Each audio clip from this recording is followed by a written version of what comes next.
Saudara-saudara kaum muslimin rahimakumullah, kita menyaksikan peristiwa-peristiwa yang memilukan.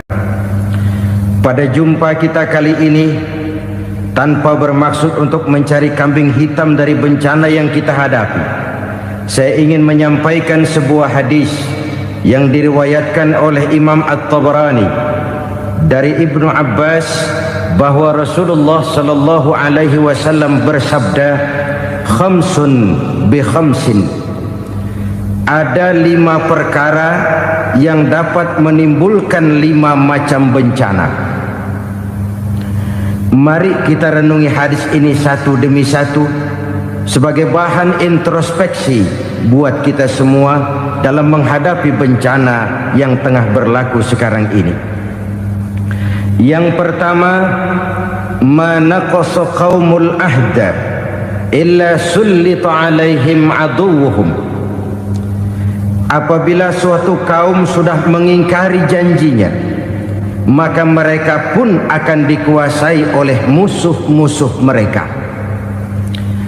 Sederhana saja nampak kalimat dalam hadis ini. Apabila orang sudah mengingkari janji, mereka akan dikuasai oleh musuh-musuh mereka sendiri. Dan musuh kita yang paling utama saat ini adalah kemiskinan dan kebodohan. Kenapa itu terjadi? Karena kita mengingkari janji kita sendiri. Di saat awal-awal berdirinya Orde Baru, kita pernah berjanji untuk melaksanakan Pancasila dan Undang-Undang Dasar 45 secara murni dan konsekuen. Kita berjanji bahwa kita akan menegakkan pemerintah yang bersih dan berwibawa. Itu semua pada permulaannya. Waktu demi waktu berjalan, kita lupa dengan janji yang kita ucapkan itu. Ketuhanan yang Maha Esa kita ucapkan, tapi kesetanan yang luar biasa yang kita lakukan. Kemanusiaan yang adil dan beradab yang kita dengungkan, tetapi kemanusiaan zalim dan biadab yang kita praktekkan. Sederhana saja saudara, hampir setiap pejabat pada posisi-posisi kunci, di awal-awal ia memangku jabatan itu, biasanya ia mengucapkan sumpah dengan lafaz demi Allah, bahwa dalam melaksanakan jabatan ini saya tidak akan menerima hadiah atau pemberian dalam bentuk apapun. Itu pada permulaannya. Lama-lama rupanya hadiah itu asik juga, mulai diterima. Lama-lama dirasa kurang, mulai menagih. Dan akhirnya terjadilah praktek yang disebut suap menyuap, semir menyemir, dan lain sebagainya. Kalau ini sudah menjadi kenyataan, bagaimana kita mau menegakkan pemerintah yang bersih dan berwibawa? Undang-Undang Dasar 45 menyatakan bahwa bumi, air, dan seluruh kekayaan negara dikelola oleh negara bagi sebesar-besar kemakmuran rakyat. Yang terjadi adalah bahwa kita merasa mewakili rakyat untuk menikmati harta dan kekayaan negara, sehingga rakyat banyak tidak bisa ikut menikmatinya. Menumpuklah harta itu sehingga terjadilah pepatah, gunung ditimbun, sumur digali. Yang kaya semakin kaya, yang miskin semakin terpuruk. Kita ingkar dengan janji yang kita ucapkan di awal-awal kita bergerak. Kita ingkar dengan janji pada saat kita mengatakannya dengan menyebut nama Allah, dengan mempertaruhkan nama Tuhan, sehingga pada akhirnya jabatan pun mengalami tender. Sudah menjadi rahasia umum, orang mau jadi lurah mesti mengeluarkan uang, mau jadi camat mesti mengeluarkan uang, mau jadi wali kota, bupati, bahkan gubernur, itu ada pasarannya. Secara logika, kalau orang memperoleh satu jabatan karena banyak mengeluarkan uang, tentu pada saat ia mengeluarkan uang, ia sudah punya pemikiran, modal pasti pulang, modal pasti kembali. Kalau orang memperoleh suatu jabatan karena banyak mengeluarkan uang, maka langkah pertama yang dia lakukan setelah memangku jabatan itu ialah bagaimana uang bisa kembali, bagaimana modal bisa pulang. Kalau modal sudah pulang, pikiran berikutnya bagaimana supaya dapat untung. Lalu kapan mau bekerja untuk kepentingan rakyat? Itu nomor 18. Kemudian kalau ada proyek-proyek besar, pertanyaannya ialah bukan apakah proyek ini bermanfaat bagi rakyat, apakah proyek ini layak untuk diteruskan, tetapi yang jadi pertanyaan paling utama ialah bagian saya berapa duit dari proyek ini. Kita bisa lihat proyek mega proyek lahan 1 juta hektar di Kalimantan Tengah, triliunan rupiah, dan proyek itu gagal.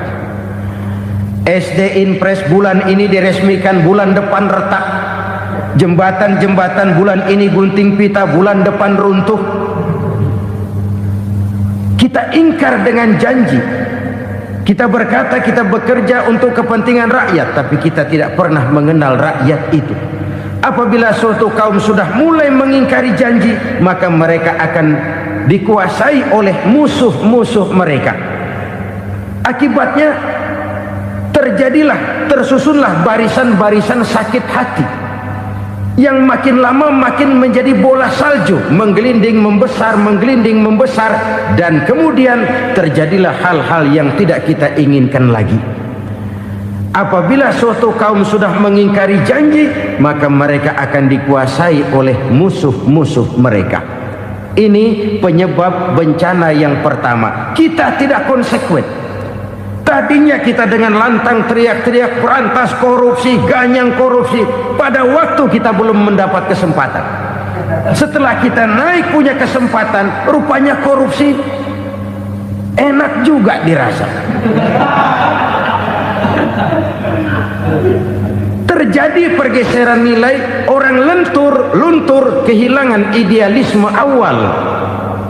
Lalu untuk menghibur-hibur diri, menutup-nutup kesalahan, kita gunakanlah pepatah bahwa tidak ada gading yang tak retak, bahwa kita harus mikul dur mendem jero. Itu semua cuma sebagai dalih agar kesalahan kita tidak dibicarakan orang lain. Padahal kita sendiri yang mengingkari janji. Kita yang keluar dari komitmen awal kita. Kita berjanji melaksanakan Pancasila dan Undang-Undang Dasar 45 dengan murni dan konsekuen. Kita berjanji untuk menegakkan pemerintah yang bersih dan berwibawa. Namun dalam kenyataannya itu tidak kita laksanakan dengan sebagaimana mestinya. Kita bergeser, kita mengalami proses degradasi, peluncuran nilai, dan akhirnya terbentuklah barisan-barisan sakit hati yang semakin lama semakin membesar itu. Kita harus introspeksi. Memang kalau zaman sedang susah, biasanya kambing hitam laris, tukang kompor gentayangan. Itu dari dulu selalu mencari kambing hitam. Karena itu kita tidak bicara orang, kita tidak bicara siapa yang salah, kita bicara sistem, dan sistem itu bisa mengena siapa saja. Kalau orang sudah mulai mengingkari janji, bergeser dari komitmen awal, itu sudah mulai dia mengalami proses peluncuran, proses degradasi. Ini penyebab yang pertama. Kita tidak lagi konsekuen bahwa bumi, air, sumber daya alam adalah milik negara, dikuasai oleh negara, digunakan bagi sebesar-besar kemakmuran rakyat. Ternyata rakyat yang makmur itu tidak merupakan gambaran yang menyeluruh dari rakyat kita. Undang-undang dasar kita menganut ekonomi kekeluargaan, tapi yang kita praktekkan adalah ekonomi keluarga. Kalau bukan keluarga nggak dapat proyek. Kalau bukan keluarga nggak dapat macam-macam. Kekeluargaan kita rubah menjadi keluarga, timbullah penyakit nepotisme. Kita bergeser, kita ingkari janji, dan kita anggap kita atasnamakan rakyat. Rakyat cuma sekedar jadi address, rakyat cuma sekedar jadi alamat, tetapi kehidupan mereka tidak banyak berubah dan tidak banyak terangkat. Kaum muslimin rahimakumullah, ini penyakit yang pertama, penyebab bencana yang pertama. Yang kedua, kata Nabi, wa ma hakamu bighairi ma anzalallah, apabila hukum yang diterapkan sudah tidak lagi bersumber dari hukum Allah, illa fasya fihimul faqru, maka akan bertebaranlah kemiskinan di mana-mana. Ini artinya apa? Apabila hukum tinggal sebuah stempel, apabila hukum sudah diatur menurut kepentingan, apabila hukum sudah tidak lagi ditegakkan secara adil, maka kemiskinan merambah di mana-mana. Hukum diatur menurut selera orang yang sedang berkuasa, maka yang benar bisa jadi salah, yang salah bisa jadi benar. Hukum dalam kenyataan hidup berlaku seperti pisau. Pisau itu kan saudara lihat, yang namanya pisau dimanapun itu tajamnya ke bawah, ke atas tumpul. Kalau hukum itu, kalau untuk rakyat, hukum itu tajam bukan main, cepat sekali dilaksanakan. Tapi giliran menengah ke atas, yang gedean dikit berbuat salah, hukum tumpul. Hukum pura-pura tidak dengar, akibatnya terluka rasa keadilan rakyat. Satu kasus rakyat diam, dua kasus rakyat diam, tiga kasus rakyat diam, kasus terakumulasi di hati rakyat, luka rasa keadilan, dan itu menjadi sumber bencana. Penjarahan, kita tidak setuju itu, tapi kita harus melihat kausalnya. Itu kan tidak berdiri sendiri, itu kan karena terlukanya rasa keadilan rakyat, melihat kesempatan ini tidak merata. Kalau rakyat ini yang ngajukan kredit ke bank, walaupun jumlahnya cuma jutaan, ratusan ribu, susahnya 17 setan. Tapi ada orang-orang tertentu yang agunannya palsu, jaminannya palsu, bawa kata belece, bukan cuma miliaran, triliunan kredit bisa keluar. Terluka rasa keadilan, hilangnya kesempatan. Rakyat cuma dapat kesempitan, jarang dapat kesempatan. Dari lukanya rasa keadilan ini, memang ya entah lipstik, entah basa-basi, dibentuklah tim ini, dibentuklah badan pengawas ini, dibentuklah tim ini. Kalau membentur tahu, hancur tahu. Tapi kalau tim yang dibentuk membentur karang, bukan karangnya yang hancur biasanya, timnya yang bubar. Kenapa? Yang dibentur batu karang yang sangat keras. Kita main-main dengan hukum, kita tidak konsekuen dengan hukum, luka rasa keadilan, dan itu terakumulasi. Edi Tamsil, rakyat tahu, terakumulasi, menguap begitu saja. Kasus-kasus lain rakyat tahu, menguap begitu saja. Ketidakadilan terakumulasi, mengendap di hati rakyat, menunggu ledakan. Pada saat sumbu meledak, rakyat tidak bisa dibendung lagi. Oke, kita tidak setuju dengan penjarahan, tapi jangan melihat itu sebagai peristiwa yang berdiri sendiri. Kenapa itu terjadi? Kausalnya kenapa? Oke, kita tidak setuju memang, tapi yang dijarah oleh rakyat kan memang cuma untuk perut. Yang dijarahkan beras, yang dijarahkan televisi, yang dijarahkan kulkas yang masih bisa dihitung, yang memang real untuk kebutuhan rakyat. Penjara-penjara berdasi kepala botak yang menguras uang rakyat habis-habisan, enak saja melenggang dalam kehidupan ini. Makin terluka rasa keadilan rakyat. Apabila hukum yang diterapkan sudah menyimpang dari keadilan yang diajarkan Allah, fasyafihimul fakru, bertebaranlah kemiskinan. Aneh, memalukan, memilukan. Sebuah negara agraris yang katanya pulaunya hijau royo-royo, Gemari Palau Jenawi Toto Tentem Kertora Harjo, yang tahun 93 pernah mendapat penghargaan dari FAO, Badan Pangan Sedunia, sebagai negara yang berhasil dalam swasembada pangan. Sekarang ini kita terpaksa betul beli beras dari Vietnam, beli beras ke Kamboja, beli kedelai dari Kamboja. Kenapa? Lahan sawah kita habis ditanami pabrik. Teknologi kita, teknologi loncatan yang non-applied, tidak terpakai oleh kita. Lantas lahan yang tidak bisa kita tanami, kita paksakan lahan-lahan gambut menjadi tanah pertanian yang subur dengan biaya triliunan, dan kita gagal. Kita cari jarum dan kapak hilang. Kita mau jadi negara industri dengan loncatan teknologi yang maju, kita lupakan pola pijak kita sebagai negara agraris, dan akhirnya kita kecolongan. Lihatlah dewasa ini, rakyat kita antri sembako di mana-mana.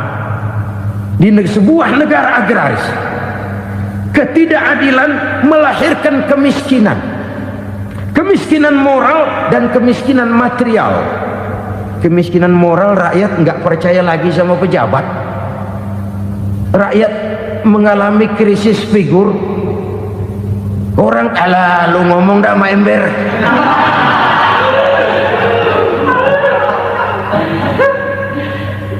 Penataran yang menghabiskan biaya miliaran itu melahirkan pejabat-pejabat korup. Pengawasan yang menghabiskan biaya miliaran itu ternyata impoten, mandul.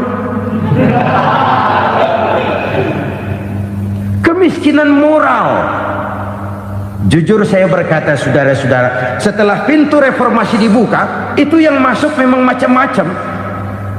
Ada yang memang punya tujuan murni, konsekuen dan punya konsep. Ada yang nunggu di tikungan, begitu mobil lewat nyamber pintu, berangkat ikut reformasi. Ada yang memanfaatkan momentum, mumpung untuk nyampein unek-unek, ngerti nggak, pokoknya ngomong.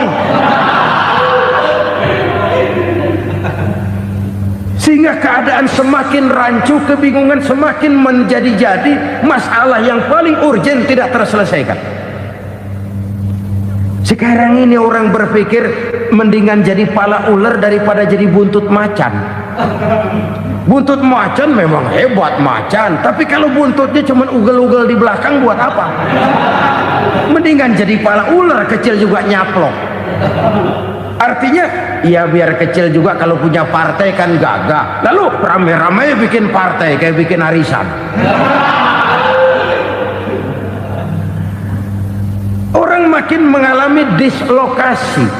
Semua mau jadi pahlawan, semua mau nomor satu, semua ngomong iya kalau bidangnya, kalau bukan makin rancu. Marilah lewat kesempatan ini saya mengajak kita untuk tahu diri.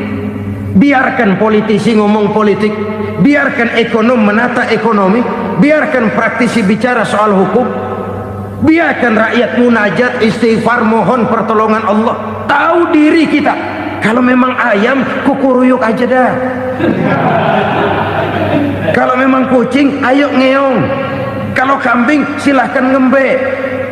Udah tahu ayam, ngeong bunyinya. Suaranya palas, orang nggak ngerti, bingung, makin menjadi-jadi. Ibarat kesebelasan sepak bola bangsa kita sekarang ini, rame-rame mau bikin gol, kiper ikut nyerang sekarang. Memilukan dan bahkan memalukan. Wa ma hakamu bighairi ma anzalallah illa fasha fihimul fakru. Kalau hukum yang diterapkan sudah menyimpang dari keadilan yang diajarkan Allah, bertebaranlah kemiskinan di mana-mana. Coba sekarang ini yang punya duit bingung, apalagi yang kagak punya duit. Yang pengusaha gede ngeluh, apalagi yang pengusaha pas-pasan. Yang kagak punya beras, yang punya beras saja masih bingung, apalagi yang nggak punya beras. Ini sudah demikian merata. Dulu kita kagum mendengar konglomerat kelas buadak, kelas-kelas yang seakan-akan cuma ada dalam khayalan mereka, punya kekayaan miliaran dolar, triliunan. Sudahlah, seolah-olah nggak terjangkau sama kita. Weh, ternyata yang gede-gede itu juga gede utangnya.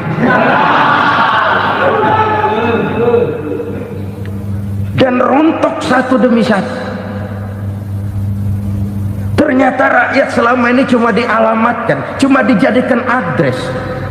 Rakyat yang tidak banyak ngerti persoalan ini harus menanggung hidup ini begini berat, harus menanggung beban hidup ini begini tinggi, daya beli semakin lemah, semakin terpuruk dan terpuruk, sedang keadaan belum juga banyak berubah. Yang hutang sama luar negeri itu kan bukan rakyat kecil, Ciano. Yang banyak nyimpen dolar juga kan Ciano. Rakyat kecil bocah kampung mah jangankan nyimpen dolar, ngelihat juga tumben. Kemana kita mesti bercermin? Sekali lagi saya mengatakan maaf, kita tidak bermaksud mencari kambing hitam. Karena itu kita tidak bicara orang, kita bicara sistem, kita bicara keadaan. Beginilah yang dikatakan Nabi, penyebab timbulnya bencana, hukum yang ditegakkan tidak lagi berorientasi kepada keadilan, tapi berorientasi kepada kepentingan. Akhirnya bentuk hukum seperti pisau, tajam ke bawah, tumpul ke atas. Hukum cuma buat rakyat kecil, tetapi kelompok menengah ke atas kadang-kadang kebal dari perlakuan hukum.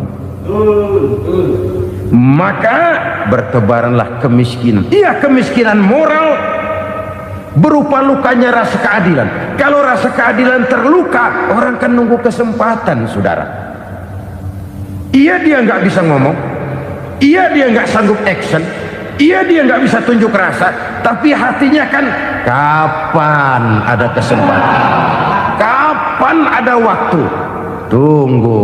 Hatinya mesti begitu, sehingga begitu ada kesempatan terjadilah hal-hal yang tidak terhindarkan. Dan itu ekses, bukan reformasi. Jangan seperti sebuah dialog saya dengan seorang abang beca. Saya bertanya, bang, iya, abang tahu nggak reformasi? Tahu. Ustaz, apa? Pembakaran. Terus penjarahan, lalu perkosaan. Itu reformasi. Itu yang saya lihat. Nah, itu yang dia lihat. Saya tentu tidak menyalahkan abang beca kita, karena memang itu yang dia lihat dan sejauh itu wawasannya. Tapi ini indikasi bahwa banyak rakyat kita yang belum bisa menggunakan kebebasan secara bertanggung jawab. Padahal kebebasan tanpa tanggung jawab tirani. Sebuah contoh gampang-gampangan. Saya beli radio, saya setel di kamar saya, lalu saya bilang, ini radio gue. Yang beli gue, pakai duit gue setel di kamar gue, sekeras-kerasnya, gak ada urusan sama orang lain. Itu kata saya. Tetapi tetangga saya sebelah rumah kan boleh juga ngomong begitu. Kata tetangga saya, ini mata gue, yang ngantuk gue tidur di kamar gue, kenapa suara radio lu nyampe kemari? Artinya apa ini? Kebebasan saya nyetel radio dibatasi oleh kebebasan tetangga saya yang mau tidur. Tidak ada kebebasan mutlak. Kebebasan mutlak tanpa tanggung jawab kembali akan melahirkan tirani, kembali akan melahirkan pemaksaan kehendak. Dan itu lagi-lagi bukan demokrasi. Saudara-saudara kaum muslimin rahimakumullah. Ini penyakit yang kedua, lukanya rasa keadilan, terutama di kalangan rakyat kecil. Itu mengendap menjadi akumulasi dan menunggu giliran kapan bisa dimuntahkan. Dengan kata lain, rakyatnya udah banyak banget makan yang perutnya jadi enak, nyelam. Kapan nunggu muntahnya? Udah begini banyak akumulasi yang mereka pendam di perut ini, sehingga ketika terjadi kesempatan itu sudah tidak terkendalikan lagi. Kita out of control. Saya tidak mentolerir sikap-sikap kekerasan. Bahkan saya lebih cenderung bahwa kalau di rumah kita banyak tikusnya saja racuni, jangan rumah dibakar.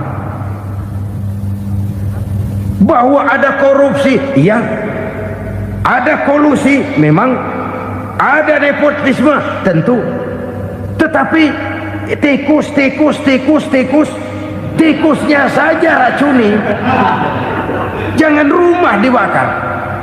Masa mau ngusir tikus bakar rumah? Tikusnya lari, tikusnya selamat, rumahnya ewes-ewes.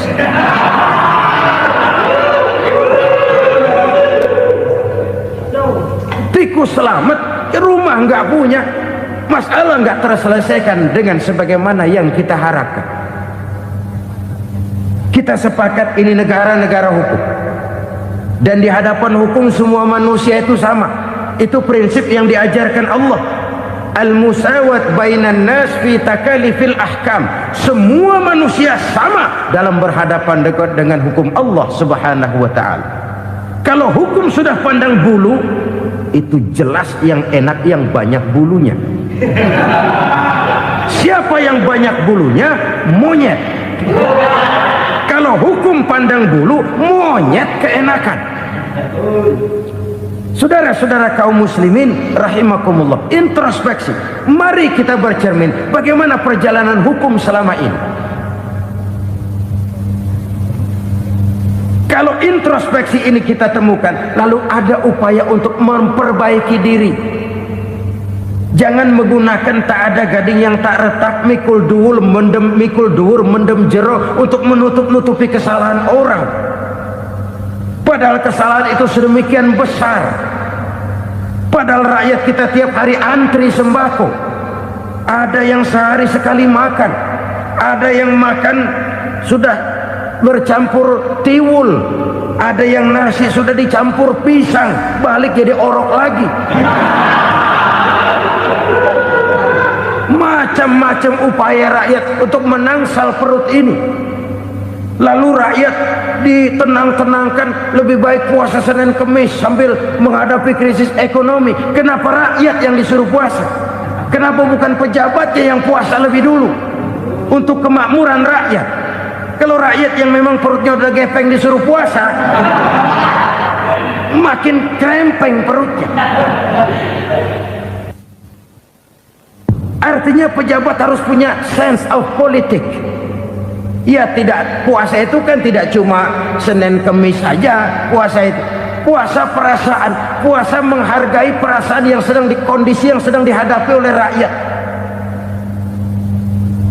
Bagaimana rakyat yang tengah antri sembako melihat pejabatnya lewat dengan mobil yang harganya sampai 1 miliar. Oh, inilah pemimpin saya. Luka lagi rasa keadilannya. Kita tidak tenggang rasa. Puasa dalam artian itu pun akan menolong menegakkan semangat kebersamaan, membentuk semangat kebersamaan. Saudara-saudara kaum muslimin rahimakumullah, penyebab bencana yang ketiga dikatakan oleh baginda Nabi, wala dhaharat fihimul fahishatu illa fasha fihimul maut. Apabila kekejian telah merajalela, maka maut bertebaran di mana-mana. Kita renungi butir kalimat dalam hadis ini. Apabila kekejian telah merajalela, maut bertebaran di mana-mana. Begitu murah arti sebuah kehidupan. Penjarahan untuk hal-hal yang kecil tapi sampai mengorbankan nyawa. Apabila kekejian sudah terjadi di mana-mana, maut pun bertebaran.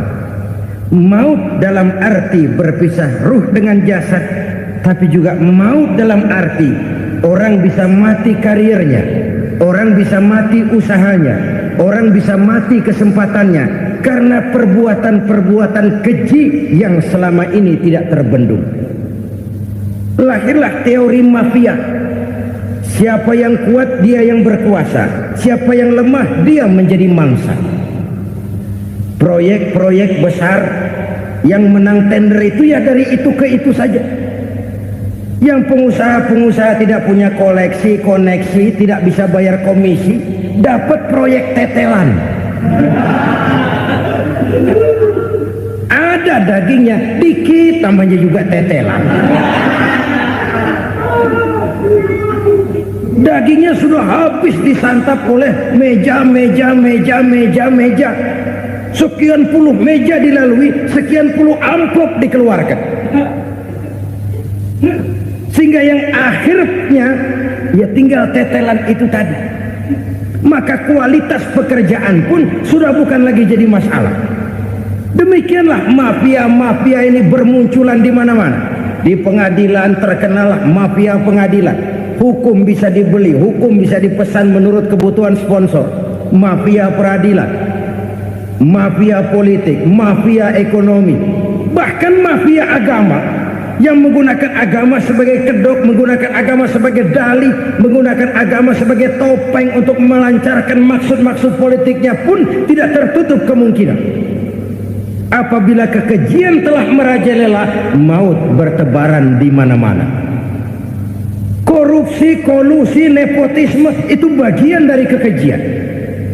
Kita selama ini kalau mendengar maksiat, itu yang terbayang cuma judi, mabuk, zina. Iya, itu maksiat. Tapi korupsi, kolusi, nepotisme itu juga maksiat dalam bentuk lain. Kalau ini sudah bertebaran, maka maut terjadi di mana-mana. Jangan bayangkan cuma mati orangnya, itu sih kewajiban. Yang menyakitkan itu orangnya masih hidup tapi dibikin mati, karirnya mati. Kenapa? Karena yang diperlukan bukan cuma orang pinter tapi orang taat. Biar pinter, kalau nggak taat minggir. Biar bodoh, kalau taat bisa nyenangin atasan, bisa nyemir, nyemur. Kumaha juragan wae ayo nama. Itu yang kadang-kadang dapat penghargaan. Tidak ada prestasi kerja kecuali bikin senang orang di atas. Kita lihat di desa-desa jalan rusak. Kalau ada berita pejabat anak mau turun, jalan rata sekali. Sampai tanah dari mana aja dikeruk buat ngeratain tuh jalan. Pejabat pulang legok lagi jalanan.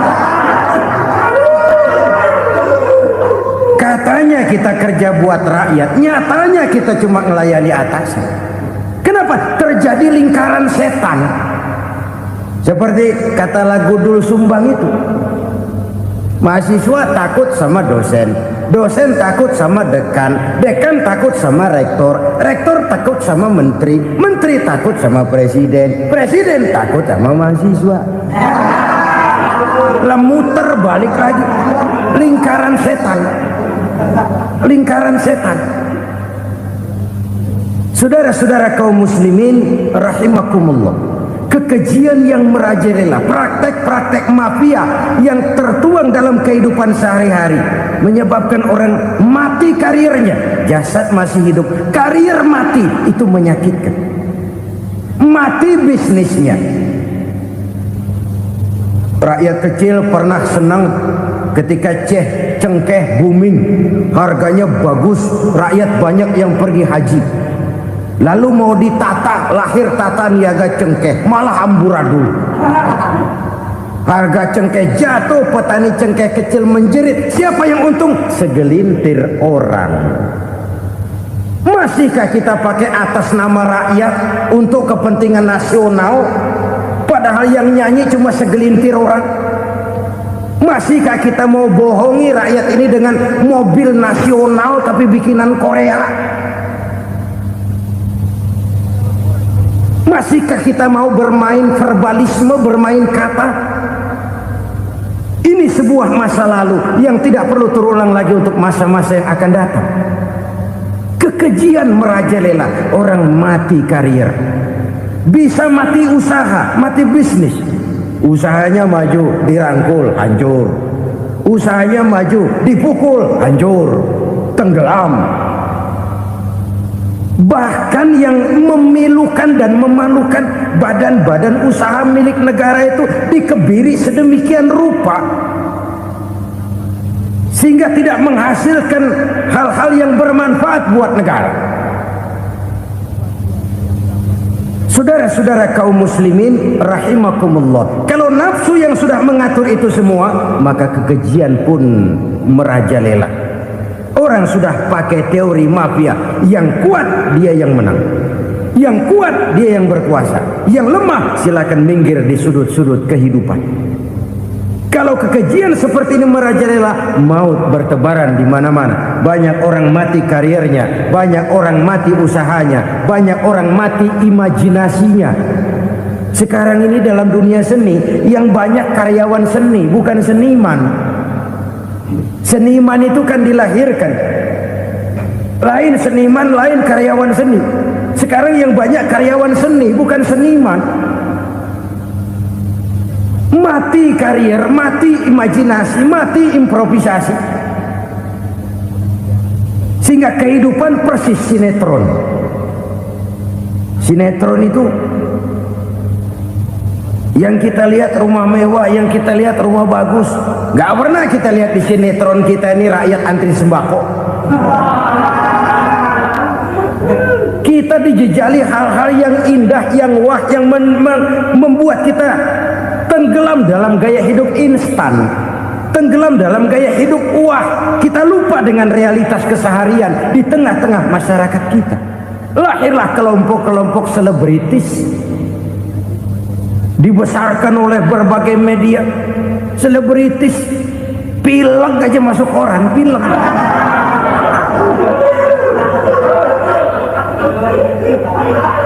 Rakyat yang pingsan antri beras nggak masuk koran. Rakyat yang semaput antri minyak nggak masuk koran. Selebritis panok masuk koran.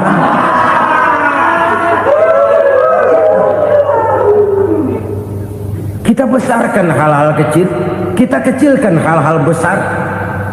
Kenapa? Kita mengejar oplah, kita profit oriented, tidak lagi berorientasi kepada realitas hidup yang kita hadapi ini.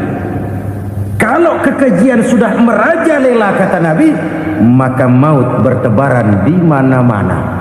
Maut dalam artian maut, coba lihat sekarang begitu murah nyawa. Karena 1000 perak orang mau nusuk bunuh. Karena beras seliter orang khilaf, begitu murah kehidupan. Tapi kekejian dalam bentuk korupsi, kolusi, nepotisme, kekejian dalam bentuk itu mematikan karier, mematikan bisnis, mematikan imajinasi, mematikan kreativitas. Itu juga maut dalam bentuk lain akibat kekejaman lain. Ini penyebab yang ketiga. Yang keempat, penyebab bencana menurut baginda Rasul, wala tuffiful mikyala illa muni'un nabat. Apabila timbangan sudah dicurangi, maka tercegahlah tumbuh-tumbuhan. Apabila timbangan sudah mulai curang, maka terjadilah musim paceklik. Apabila bisnis sudah bergaya mafia tadi itu, kecurangan-kecurangan terjadi, tender di balik pintu, yang dimenangkan cuma kelompok-kelompok yang bisa memberikan presentasi yang besar, muni'un nabat, terjadilah paceklik. Paceklik, panen gagal, wereng, ya wereng, kemarau panjang, it's okay, air sulit, iya. Tetapi kan semua itu ada yang ngatur. Kemarau ada yang ngatur, belalang itu ada yang ngatur, air itu juga ada yang ngatur. Yang ngatur itu yang serba maha. Kalau ia murka melihat kecurangan timbangan, Allah itu kalau murka kan gampang saja, tinggal komandoin balang, lang, hancurin tuh sawah. Konvoy belalang, konvoy. Allah tinggal ngutik. Angin El Nino, mampir lo ke Indonesia. Hujan gak turun-turun, kemarau panjang. Jadi kalau musim kemarau kan namanya anginnya El Nino. Kalau musim hujan anginnya namanya La Nina. Cakep namanya, kejem orangnya. Saudara lihat Cina sekarang sedang kena La Nina, banjir besar, ribuan orang meninggal. Dia mah ribuan mati kagak berasa, rakyatnya miliaran. Bangladesh lagi ngalami lanina, India lagi ngalami lanina. Angin, hujan, kemarau, belalang, itu kan ada yang ngendaliin. Kuncinya bukan di belalangnya, kuncinya bukan di peredaran matahari berputar, kuncinya di atas yang mengatur semua itu. Kalau timbangan sudah mulai curang, pengusaha sudah nggak mau jujur, apa nggak bikin perut jadi mual. Begitu rakyat antri sembako pingsan nggak dapat beras, sementara beras ditumpuk-tumpuk sampai membusuk. Kemana hati nuraninya? Kemana akal pikirannya? Kemana mereka yang berbuat atas nama rakyat tapi melihat rakyat susah tidak tergerak hatinya? Apabila timbangan sudah mulai dicurangi, bisnis sudah mulai melenceng, maka terjadilah paceklik. Sebuah negara yang berhasil dalam swasembada pangan, lalu sekarang menjadi negara yang rakyatnya antri untuk memperoleh kebutuhan pangan. Saudara-saudara kaum muslimin rahimakumullah, ini intinya adalah kecurangan. Kalau kecurangan sudah terjadi di mana-mana, dan ini milik siapa saja, bukan soal tempat, bukan soal jabatan, soal manusianya, SDM-nya.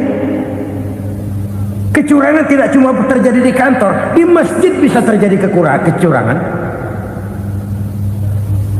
Korupsi tidak hanya bisa terjadi di kantor, di madrasah bisa ada korupsi. Faktor manusianya, ini soal SDM. Kecurangan yang besar tentu besar lagi kerugiannya. Kecurangan yang kecil, kecurangan sehari-hari, pedagang-pedagang kecil ngurangi timbangan, barang yang buruk dikatakan baik, yang baik dikatakan buruk, itu merugikan perorangan. Kecurangan yang besar merugikan bangsa dalam bentuk total, dalam bentuk seutuhnya. Nah, kecurangan-kecurangan seperti ini rakyat kan lihat, rakyat kan tahu, dan itu kembali terakumulasi di sini, pegel. Dan jangan lupa, rakyat yang nggak ngomong itu, rakyat yang nggak bersuara itu, batinnya menjerit, jeritannya menggoncang aras, dan itu didengar Allah. Yadullah fauqal jamaah, kata Nabi, tangan Tuhan di atas orang banyak. Jeritan hati rakyat menggoncang aras. Rakyat yang terlalu banyak dizolim, rakyat yang terlalu banyak dirugikan, ya rakyat yang terlalu banyak di atas namakan, menjerit batinnya, menggoncang aras, dan Allah bisa menggerakkan apa saja untuk membuat satu situasi. Allah bisa menggerakkan apa saja untuk membuat satu situasi. Saudara-saudara kaum muslimin rahimakumullah, ini faktor yang ketiga, timbulnya kecurangan. Faktor yang keempat maksud saya. Yang kelima, penyebab timbulnya bencana menurut baginda Nabi, wala muni'uz zakat wala muni'uz zakat illa hubbisa anhumul qatr. Apabila zakat enggan dibayar, maka tercegahlah qatrun. Qatrun ini kalau bahasa kita sembako. Maka tercegahlah kebutuhan-kebutuhan yang kita perlukan. Ini, kita tidak meragukan bahwa yang kita tuju adalah masyarakat yang adil dalam kemakmuran dan makmur dalam keadilan. Nah, antara kemakmuran dan keadilan ini memang sering tidak bisa berjalan seiring. Pada saat kemakmuran kita kejar, ekonomi kita pacu, ada nilai-nilai keadilan yang tertinggal. Pada saat nilai keadilan kita tegakkan benar-benar, ada unsur-unsur kemakmuran yang terabaikan. Oke, kita bisa mengatakan kasus. Oke, kita bisa mengatakan itu sebagian kecil. Tapi kalau sebagian kecil, lama-lama kan jadi sebagian besar. Oke, kita mengejar kemakmuran. Pertanyaannya, kemakmuran untuk siapa? Oke, kita berikan kelompok tertentu kue yang besar dengan harapan nanti dia bagiin kuenya kepada yang kecil-kecil. Tapi kenyataan mereka yang dapat kue besar akhirnya malah lupa diri dan lupa daratan. Mau makin besar, mau makin besar, mau makin besar, malah memeras yang kecil-kecil ini. Sekarang kan yang kecil modali yang besar. Ramai-ramai buka bank, ternyata kamuflase. Uang banknya untuk kredit perusahaannya sendiri. Nasabahnya rakyat kecil. Artinya apa? Rakyat kecil disuruh modalin orang yang udah gede. Ini kan sumber geledek urusan.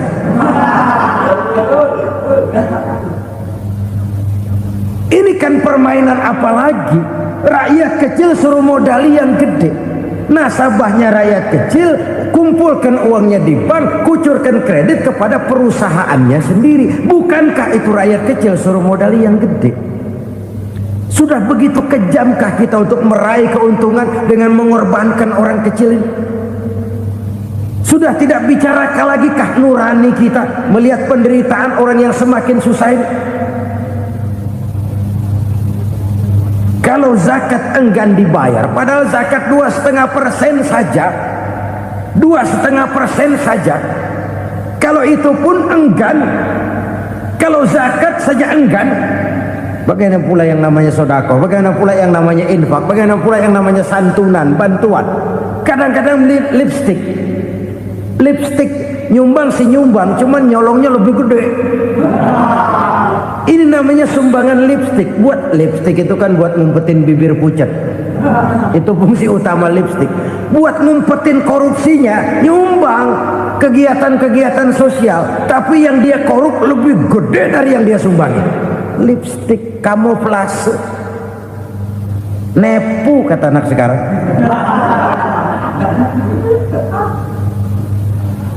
Saudara-saudara kaum muslimin rahimakumullah, demikian berat kewajiban zakat ini sampai di zaman Sayyidina Abu Bakar pernah keluar komando perangi orang yang enggan membayar zakat. Perangi, karena fungsi zakat adalah menjembatani antara si kaya dengan si miskin. Bahwa ada kemiskinan itu Qur'ani. Allah menyatakan, aku melebihkan rezeki sebagian kamu dari yang lain. Ini kan kesenjangan. Allah melebihkan rezeki sebagian kamu dari yang lain. Ada itu. Tetapi itu berjalan secara nature. Nah, kalau direkayasa, yang kaya semakin kaya, yang miskin semakin terpuruk, yang sudah besar dapat proyek besar, yang kecil dapat tetelan. Ini kan rekayasa namanya. Kesenjangan yang direkayasa ini yang kita harus kikis. Nah, fungsi zakat menjembatani dari sisi sosial. Dari sisi pribadi, Nabi berpesan, zakku amwalakum biz zakat. Bersihkan hartamu dengan zakat. Sekarang ada istilah nyuci uang. Uang hasil korupsi itu bisa dicuci, dijadikan uang bersih. Bukan pakai rinso, bukan. Pakai politiknya koruptor, diolah sedemikian rupa sehingga jadi uang resmi. Sudah memutik, itu termasuk yang disebut kejahatan kerah putih, white collar crime. Kejahatan kerah putih, kejahatan pakai dasi, kejahatan kelas kakap. Makanya orang mendingan goblok kagak bener daripada pinter kagak bener. Goblok kagak bener itu gampang ngurusinnya. Pinter kagak bener, ini yang berabe bener ngurusinnya.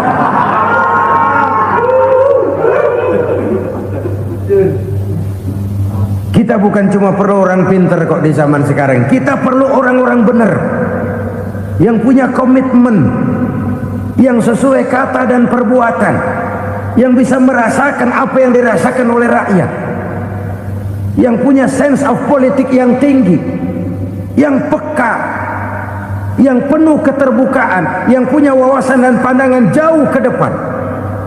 Dari sisi pribadi, zakat itu membersihkan harta kita. Ya, dia tercampur dengan yang subuhat, dia bahkan mungkin tercampur dengan sedikit-sedikit yang haram. Itu zakku amwalakum bizzakat. Bersihkan hartamu dengan zakat itu. Pada sisi sosial ia menjembatani, pada sisi pribadi ia membersihkan harta kita. Karena itu kalau kita minta berdoa, minta rezeki, syarat rezeki itu halalan thayyiban wasi'an. Nggak pernah kurang dari 3 itu. Halal, bagus, banyak. Halal, bagus, tapi sedikit, susah ngaturnya. Halal, banyak, tapi kurang bagus, buat apaan? Bagus, banyak, tapi haram, enggak ada artinya. Sebab kata Imamul Ghazali, kalau kau terlalu suka memakan makanan yang haram, dikunyah masuk ke dalam perut besar, digiling oleh perut besar, menghasilkan energi, menggerakkan sel-sel pembuluh saraf, kau juga akan cenderung berpikir yang haram. Kalau sudah cenderung berpikir yang haram, perbuatan pun akan mengarah kepada perbuatan-perbuatan yang haram. Dulu waktu kelompok Jimbaran 200 konglomerat Indonesia kumpul, dihimbau supaya sekian persen kasih pengusaha-pengusaha lemah. Itu kan cuma sekedar belas kasihan, tidak banyak menolong keadaan. Dan bukan itu yang diperlukan pengusaha-pengusaha kecil. Yang diperlukan adalah berikan kami kesempatan seperti mereka dapat kesempatan. Berikan kami peluang seperti mereka juga dikasih peluang. Kalau cuma dikasih 100 juta, 200 juta hari ini, usaha kami nggak ada prospeknya, peluang kagak ada, kan sama juga bohong. Diceburin ke kali, disuruh berenang, tangan diikat, mendingan mampusin, ketahuan. Ayo berenang, berlomba, tangan diikat, kaki diikat, sama saja nyuruh mati. Jadi jangan kasih ikannya, kasih kailnya. Yang diperlukan pengusaha kecil menengah ke bawah itu bukan cuma sekedar belas kasih dari konglomerat-konglomerat besar. Berikan kami peluang seperti mereka juga dapat peluang. Berikan kami kesempatan seperti mereka dapat kesempatan. Berikan kami kredit dengan kemudahan seperti mereka juga kalau minta kredit begitu mudahnya. Menciptakan peluang dan kesempatan, pemerataan. Bukan menciptakan manusia Indonesia dengan standar ekonomi yang sama. Semua rumahnya harus sama, semua punya mobil. Itu sih kebersamaan bebek. Bebek, coba lihat bebek, satu ngalor semua, satu ngidul semua. Kebersamaan bukan itu. Kebersamaan adalah menciptakan peluang. Kalau yang kaya bisa semakin kaya, kenapa yang miskin tidak bisa ikut naik jadi sedikit kaya? Kalau pengusaha yang sudah kuat bisa bertambah menjadi kuat dengan proyek mega proyek, kenapa yang menengah tidak bisa ikut menjadi kuat? Dan kenapa kekejian itu merajalela? Kita dengar lewat berita-berita PLN tekor, PLN utang. Kenapa? Dia beli listrik dari swasta yang belinya lebih mahal daripada penjualannya. Artinya dia beli itu listrik dari perusahaan listrik swasta, dia jual kepada rakyat lagi. Harga jualnya lebih murah daripada dia beli kepada swasta. Kenapa? Ada tekanan lagi tuh. Biasa siklus lagi. Hukum Boyle. Atas neken, paling bawah gepeng. Ya kita nih rakyat kecil, emang nasibnya gepeng terus. Saudara-saudara kaum muslimin rahimakumullah, dari 5 penyebab bencana ini kita ambil kesimpulan untuk sebuah renungan dan introspeksi kita bersama. Pertama, mengingkari janji, padahal janji itu yang lebih tinggi nilainya adalah di hadapan Allah Subhanahu wa ta'ala. Baik wakil-wakil rakyat di parlemen maupun pemimpin-pemimpin rakyat di dalam kabinet, apabila memangku suatu jabatan, selalu mereka mengawali dengan sumpah dan sumpah itu dimulai dengan demi Allah. Sadarkah kita pada saat itu kita ucapkan bahwa kita sudah mempertaruhkan Allah untuk jabatan yang kita pegang? Kita sudah mempertaruhkan nama Allah untuk posisi yang dipercayakan kepada kita. Sadarkah kita bahwa menyia-nyiakan itu satu dosa yang sangat besar, yang tidak hanya kepada Allah tetapi juga kepada rakyat yang kita wakili, kepada rakyat yang kita pimpin. Cukuplah sudah rakyat dijadikan adres, umat dijadikan alamat sebagai numpang. Marilah kita kembali kepada komitmen awal dengan jujur kepada janji kita sendiri. Lalu yang kedua, kekejian, baik berupa korupsi, kolusi, nepotisme, dan perbuatan-perbuatan lain akan melahirkan kemiskinan. Kekurangan pangan bukan satu-satunya yang menyebabkan rakyat menderita. Lukanya rasa keadilan terakumulasi di hati rakyat, dan jeritan hati rakyat mengguncang aras. Kalau Allah murka, Allah bisa melakukan apa saja untuk menciptakan suatu kondisi. Faktor yang ketiga adalah praktek mafia menebarkan maut, baik orang yang mati jasad dan rohaninya maupun orang yang mati karirnya, mati kejujurannya, mati usahanya, mati imajinasinya. Hilang kreativitas kita sebagai bangsa. Faktor yang keempat, kecurangan-kecurangan di bidang usaha, di bidang tender, mengandalkan menjual kekuasaan. Dan memang repot kalau penguasa jadi pengusaha. Mau atau tidak mau, kebijakan-kebijakan kekuasaannya akan memperkuat jaring-jaring usahanya. Dan pada saat itu objektivitas sulit ditemukan lagi. Lalu yang kelima, keengganan membayar zakat, menumpuknya kekayaan negara pada kelompok-kelompok tertentu. Ini akan melahirkan paceklik yang berkepanjangan. Menumpuknya kekayaan dan harta negara pada kelompok-kelompok tertentu akan melahirkan paceklik dan kemiskinan yang berkepanjangan. Marilah kita sadar, marilah kita merenung bahwa keengganan kita membayar zakat menciptakan pemerataan pada akhirnya akan menjadi musibah buat kita semua. Saudara-saudara kaum muslimin rahimakumullah, sekian dulu jumpa kita kali ini. Mudah-mudahan yang saya sampaikan dari hadis riwayat Imam Tabrani ini menjadi bahan introspeksi buat kita semua. Tidak akan seorang muslim jatuh dua kali di tempat yang sama. Semua merupakan pelajaran untuk kita jadikan introspeksi guna menata hari esok yang lebih baik daripada hari ini. Reformasi harus terus berlanjut, tidak bisa dan tidak perlu dikendalikan, tapi harus tetap dengan landasan akhlakul karimah sesuai dengan budaya kita sebagai bangsa. Terima kasih atas perhatian saudara, mohon maaf atas segala kekurangan. Jumpa lagi lain kesempatan insyaallah. Usikum wa nafsi bitaqwallah. Wassalamualaikum warahmatullahi wabarakatuh.